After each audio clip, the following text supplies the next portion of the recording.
Assalamualaikum warahmatullahi wabarakatuh. Yang saya hormati dosen mata kuliah Bahasa Indonesia Bapak Ahmad Saiful Rahman MPD, dan yang saya hormati dosen Fakultas Syariah dan Hukum UIN Sunan Gunung Jati Bandung, serta rekan-rekan mahasiswa yang saya banggakan. Puji syukur kita panjatkan kehadirat Allah Subhanahu wa Ta'ala, karena berkat rahmatnya kita bisa melaksanakan acara ini.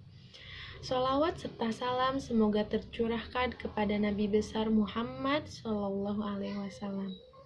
Mencintai negara melalui bahasa.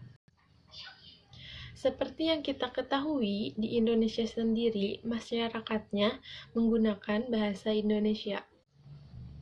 Kedudukan bahasa Indonesia tertera dalam Sumpah Pemuda yang dikemukakan pada tanggal 28 Oktober 1928.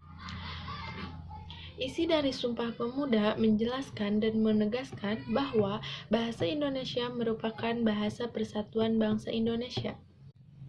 Pada dasarnya, fungsi bahasa Indonesia adalah sebagai bahasa nasional yang menjadi kebanggaan dan identitas nasional.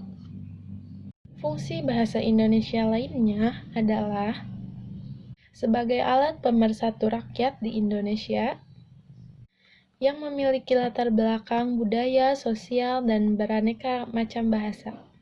Kita sebagai warga Indonesia harus cinta kepada bahasa Indonesia. Cinta terhadap bahasa Indonesia artinya harus mengenal, memahami, mencintai, dan menggunakan bahasa Indonesia sesuai dengan kaidah penggunaan bahasa Indonesia yang baik dan benar. Penggunaan bahasa yang baik artinya sesuai dengan kaidah EYD. Sebagai warga negara Indonesia, maraknya bahasa gaul atau bahasa modern kini menyebar luas di kalangan pemuda-pemudi Indonesia, tampaknya telah menggeser kedudukan bahasa Indonesia di mata mereka. Kini mereka tidak lagi bersemangat untuk mempelajari bahasa nasional. Dahulu, pemuda-pemudi Indonesia sangat berjuang keras untuk mempersatukan bangsa Indonesia, hingga tercetuslah sumpah yang sangat terkenal, yaitu Sumpah Pemuda. Yang kita tahu, seharusnya kita sebagai rakyat Indonesia, kita harus mencintai NKRI. Karena mencintai NKRI bukan hanya dari ucapan saja.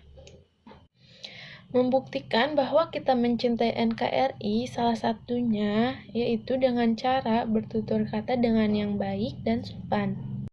Bahasa adalah sesuatu yang bisa menusuk berjuta-juta kepala, sedangkan peluru hanya bisa menusuk satu kepala. Tetapi tidak dengan bahasa, maka dengan itu kita harus bertutur kata dengan baik. Pada zaman sekarang ini banyak sekali hoaks-hoaks tersebar di media sosial. Maka dari itu kita seharusnya bisa memilah dan memilih mana berita hoaks dan yang tidak.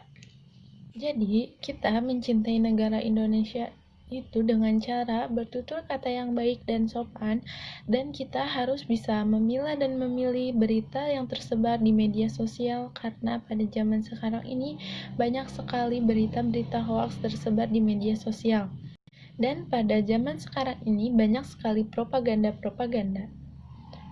Ada sebuah proses panjang penggunaan bahasa Indonesia yang dijadikan sebagai bahasa pemersatu. Oleh karena itu, adalah sebuah kewajiban bagi kita semua, generasi muda, untuk menghargai dan kedudukan bahasa Indonesia. Bahasa Indonesia adalah bahasa yang sangat penting, kehidupan bangsa. Bahasa Indonesia sebagai bahasa persatuan dari keanekaragaman bahasa yang ada di Indonesia. Sebagai bahasa persatuan, maka kita harus menjunjung tinggi bahasa Indonesia.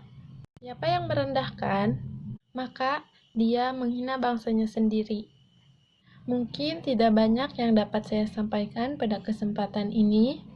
Sebelum saya akhiri pidato singkat ini, harapan saya melalui pidato yang saya sampaikan ini akan menambah kebanggaan kita terhadap bangsa Indonesia, serta mencintai dan menggunakan bahasa Indonesia sebagai bahasa persatuan bangsa Indonesia. Akhir kata saya ucapkan terima kasih. Dan mohon maaf apabila ada kata yang kurang berkenan. Wassalamualaikum warahmatullahi wabarakatuh.